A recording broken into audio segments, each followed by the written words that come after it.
नमस्कार, मैं प्रियंका और आप देख रहे हैं इंडिया अगली खबर।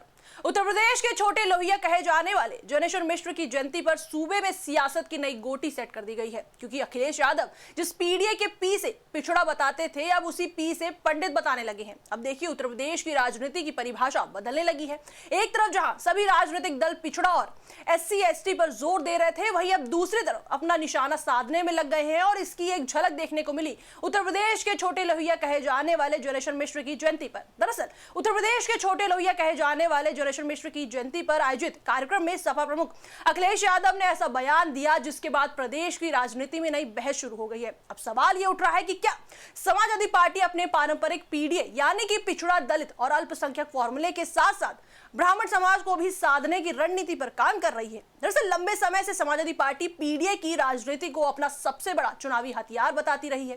पार्टी का दावा है कि पिछड़े, दलित और अल्पसंख्यक समाज को साथ लेकर वो भाजपा को चुनौती देगी। लेकिन जनेश्वर मिश्र की जयंती पर अखिलेश यादव के भाषण में ब्राह्मण समाज का विशेष उल्लेख होने के बाद राजनीतिक गलियारों में इसके अलग अलग मायने निकाले जा रहे हैं। कार्यक्रम के दौरान अखिलेश यादव ने कहा कि कुछ लोग पीडीए की नई नई परिभाषाएं बता रहे हैं। उनका कहना था कि पीडीए में पीडी पंडित का भी शॉर्ट फॉर्म है, जितनी पीड़ा दोगे उतना ही पीडीए मजबूत होगा।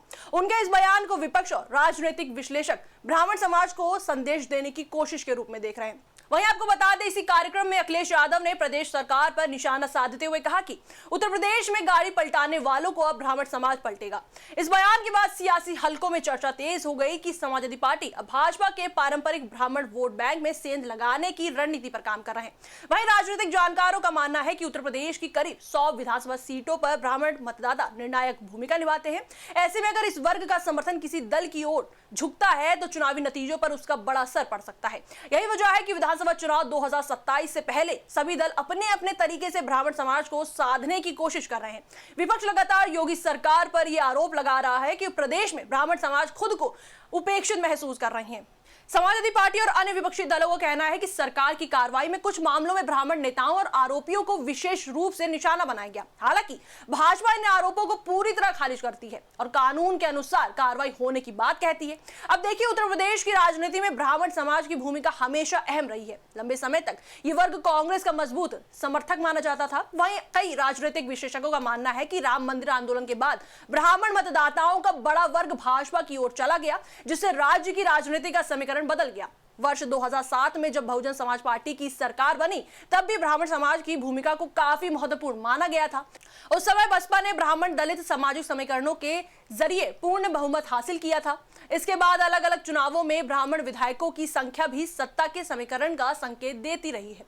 राजनीतिक विशेषज्ञों का मानना है कि समाजवादी पार्टी केवल पीडीए के सहारे चुनाव लड़ने के बजाय अब अपना सामाजिक आधार और व्यापक बनाने की कोशिश कर रही है। पार्टी चाहती है कि पिछड़े, दलित और अल्पसंख्यक समाज के साथ साथ ब्राह्मण मतदाताओं का भी भरोसा हासिल किया जाए।